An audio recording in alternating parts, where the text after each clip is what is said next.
قطر کے دارالحکومت دوحہ میں پاکستان اور افغان طالبان کے درمیان امن مذاکرات آج ہوں گے۔ سیکیورٹی ذرائع کے مطابق پاکستانی وفد آج بات چیت کے لیے دوحہ روانہ ہوگا۔ مذاکرات کے اختتام تک جنگ بندی میں توسیع کا فیصلہ کیا گیا ہے۔ جنگ بندی میں توسیع طالبان حکومت کی درخواست پر کی گئی۔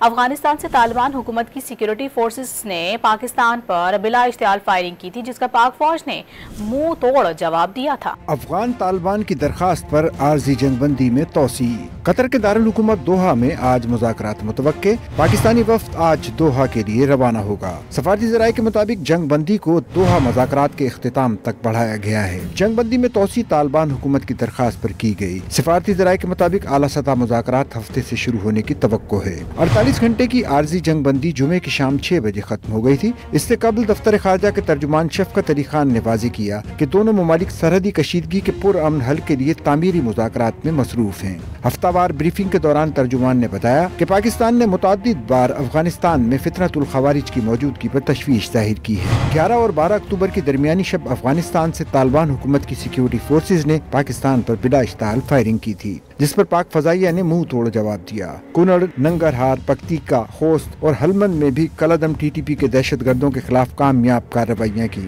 پاک فوج نے جارحیت کا مظاہرہ کرنے والی کئی افغان چوکیوں کو نشانہ بنایا، جس میں درجنوں افغان فوجی مارے گئے۔ پسپائی پر افغانستان کی طالبان حکومت نے پاکستان سے فوری جنگ بندی کی استدعا بھی کی تھی، جس پر پاکستان نے 15 اکتوبر کو 48 گھنٹوں کے لیے عارضی جنگ بندی کا اعلان کیا تھا۔